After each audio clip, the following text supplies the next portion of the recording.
Prime minister Pakistan کے coordinator اور مسلم league نون کے رہنما خیبر پختونخوا سے آئے ہوئے جناب اختیار علی خان صاحب، نوجوانوں، بزرگوں، بھائیوں، مجھے 2 روز ہوئے ہیں آئے ہوئے۔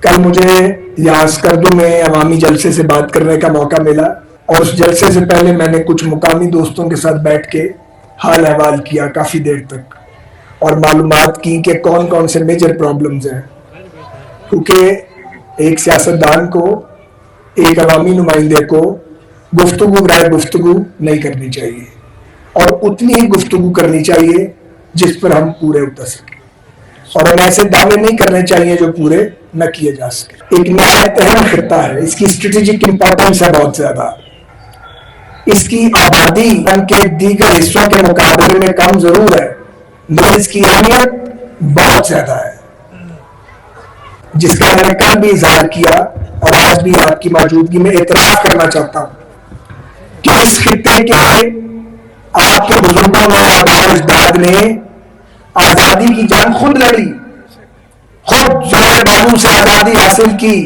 بدقسمتی سے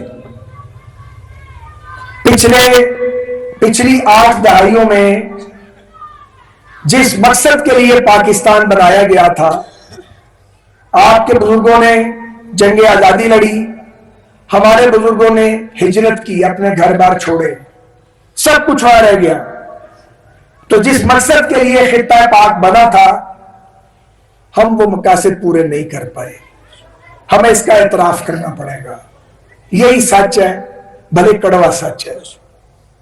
پاکستان کی بطور ریاست کے بہت ساری کامیابیاں اور اچیومنٹس ہیں، لیکن بہت سا کام ایسا ہے جو ادھورا رہ گیا ہے اور جو نہیں ہو سکا۔ آج بھی ہمارے ملک کے بہت سے علاقے، خطے پسماندہ ہیں، بجلی نہیں ہے، پانی نہیں ہے، چلنے کے راستے نہیں ہیں، لیکن اللہ کے فضل سے ہم ایٹمی طاقت بن گئے ہیں۔ تو یہ اللہ تعالیٰ کا بڑا کرم ہے، آج ہم سے 6 گنا بڑا ملک ہندوستان، جو ہماری سلامتی کے پیچھے پڑا رہتا ہے، وہ ہم پہ حملہ کرنے کی جرات نہیں کرتا۔ یہ جو پہلگام کا ڈرامہ چلا تھا، پہلگام پہ وہاں پہ کوئی ایک بلاسٹ ہوا، وہ پاکستان پہ ڈال دیا۔ پاکستان کہتا رہ گیا کہ آپ تھرڈ پارٹی آربیٹریشن کریں، کسی کو ثالث مقرر کر لیں، تم بھی ثبوت دو، ہم بھی ثبوت دیں گے، ہمارا گناہ ہوگا، ہماری جھولی ڈال دینا۔ انہوں نے حملہ کر دیا، پھر اللہ تعالیٰ نے کرم کیا، اور آپ کی ایئر فورس نے اور آپ کی فوج نے کمال کر دیا، اور ایسا کمال ہوا کہ بھارت کو دم دبا کے بھاگنا پڑا، اور پوری دنیا میں پاکستان کا چرچا ہوا۔ تو مجھے بتایا ابھی حاجی صاحب نے کیا بات کی تھی شروع میں، میرے دل میں اتر گئی حاجی صاحب کی بات، تو ساری باتیں دل میں اتری۔ حاجی صاحب نے کہا یار دنیا کی ٹھیک، لیکن عزت سے بڑی کوئی چیز نہیں ہے۔ اتنے پیارے لوگ، میں آپ کو کوئی خوشامد نہیں کر رہا، خوشامد والا میں بندہ ہی نہیں ہوں، اتنے مہذب لوگ، اتنے ایماندار لوگ، رات کو گھروں کو تالا نہیں لگاتے، کوئی چیز گم ہو جائے تو اٹھا کے اس تک پہنچا دیتے ہیں۔ لا اینڈ آرڈر کی سچویشن، یا ٹورسٹ آتا ہے بے فکر گھومتا ہے، کوئی اس کو اوے نہیں کہتا، کوئی تو نہیں کہتا۔ تو یہ تو کمال کا سماج ہے، کمال کے لوگ ہیں ماشاءاللہ۔ جہاں پاکستان میں آپ جا کے کام کرتے ہیں، وہ اپنا سکہ جماتے ہیں۔ تو میرے عزیزوں، وقت آ گیا ہے کہ ایک کمپریہنسو پلان سامنے لایا جائے۔ ایک مسئلہ ہے آپ کے آئینی حقوق کا، کہ جو کانسٹیٹیوشنل سٹیٹس ہے گلگت بلتستان کا، اس کو کب تک لٹکا کے رکھا جائے گا۔ مسئلہ کشمیر بہت بڑا مسئلہ ہے، لیکن گلگت بلتستان کے لوگوں کا مستقبل بھی ایک بہت بڑا مسئلہ ہے۔ وقت آ گیا ہے کہ پاکستان کی پارلیمنٹ میں اس پہ ڈیبیٹ ہو، اور یہ کام ایک پارٹی کا نہیں ہے، میں کہوں جی مسلم لیگ نون کر کے چلی جائے گی، یہ سب کو کرنا پڑے گا۔ ہر پولیٹیکل پارٹی کو، ریاستی اداروں کو، سیکیورٹی اداروں کو، سب کو بیٹھ کے سوچنا ہے کہ گلگت بلتستان کو آگے کیسے لے کے جانا سکتا ہے۔ لوگ وہاں جانا چھوڑ دیں گے، یہاں آئیں گے، لیکن اس کی کچھ شرائط ہے، وہ انگلش میں کہتے ہیں اس کی کچھ پری ریگولیٹ ہے، کچھ شرائط ہے۔ وہ شرائط کیا ہے؟ کیسے یہاں حالت بدلے گی؟ میں یہ بھی آپ کو نہیں کہوں گا کہ نون لیگ کی حکومت آ گئی تو 5 سال میں سارا کچھ ہو جائے گا۔ کسی کی حکومت 5 سال میں سارا کچھ نہیں کر سکتی، وہ بھی جھوٹ بولے گا جو کہے گا۔ ہاں، सिमत का तयन हो सकता है, हम रास्ते पर चल सकते हैं।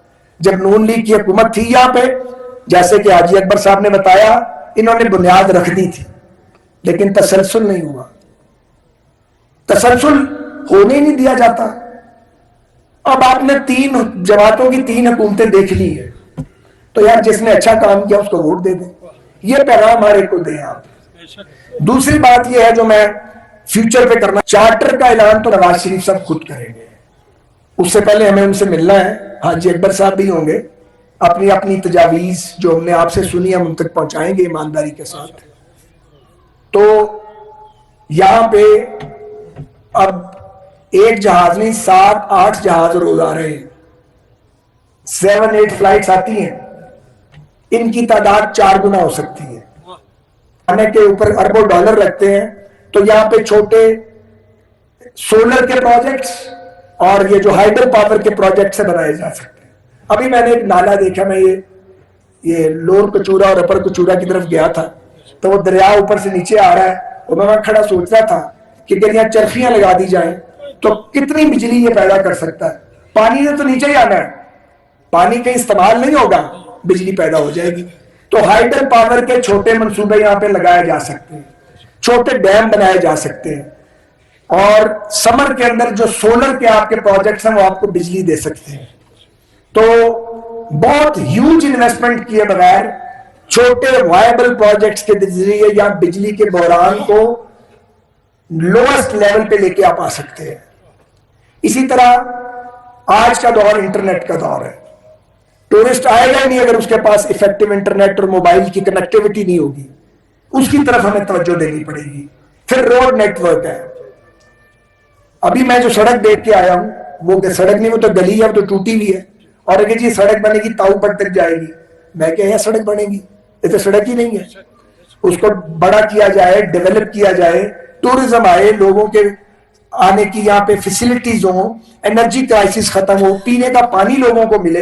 पीने का पानी कितना मुश्किल है, वाटर अपलिफ्ट के प्रोजेक्ट बनाने हैं, पानी तो मौजूद है, उसे आपने अपलिफ्ट करना है, और अपलिफ्ट करके उसके डिस्ट्रीब्यूशन का सिस्टम आपने बनाना है। तो हर चीज पे बात हो सकती है, और इस पे हम बात करेंगे। और हम ये चाहेंगे कि जो सरताज अजीज साहब ने रिपोर्ट आपके आईनी हकूक के हवाले से मरहूम ने बनाई थी, उसको वक्त आ गया कि, और इसी तरीके से मैं तो कन्विंस्ड हूं बतौर एक सियासतदान, मैं वोटों के लिए नहीं कह रहा ये बात, वोट मांगने के लिए बातें नहीं करनी चाहिए, क्योंकि इज्जत और जिल्लत तो अल्लाह ताला के हाथ में है।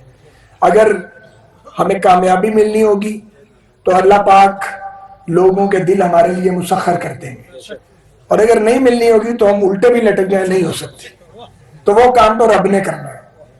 मगर मैं आपको ये कहना चाहता हूं कि वक्त आ गया है कि NFC अवार्ड जो है उसमें गिलगित बिल्तिस्तान और आजाद जम्मू कश्मीर का हिस्सा कॉन्स्टिट्यूशनल तरीके से लिख दिया जाए, ताकि कोई हुकूमत आए पैसे मांगने ना पड़े, ऑटोमेटिकली आए जैसे बाकी सूबों के लिए। पर बात करेंगे, बहुत संजीदा बात करेंगे इसके ऊपर, बाकी पार्टीज के साथ भी बात करेंगे इंशाल्लाह ताला करेंगे, जो हमारे मुखालिफ हैं उनसे भी बात करेंगे। सियासी मुखालिफ दुश्मन नहीं होता, उससे भी बात करनी चाहिए, सबसे बात करनी चाहिए। गिलगित बिल्तिस्तान की तरक्की के लिए सारे जो लोग हैं जो एक दूसरे से इलेक्शन लड़ रहे हैं, इलेक्शन के बाद उन्हें सर जोड़ना चाहिए और बैठ के बात करनी चाहिए और रास्ता बनाना चाहिए। तो हमारी सियासत गाली की सियासत नहीं है, हम बोहतान की सियासत नहीं करते।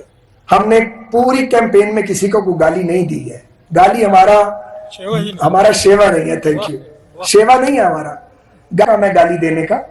सियासतदान दलील देता है, दलील से बात करता है। नवाज शरीफ साहब की और शहबाज शरीफ साहब की लीडरशिप में हाजी अकबर ताबान साहब और इनके साथी कोई कमी नहीं करेंगे, और गिलगित बिल्तिस्तान को उसके हकूक दिलाने के लिए एड़ी चोटी का जोर लगा देंगे।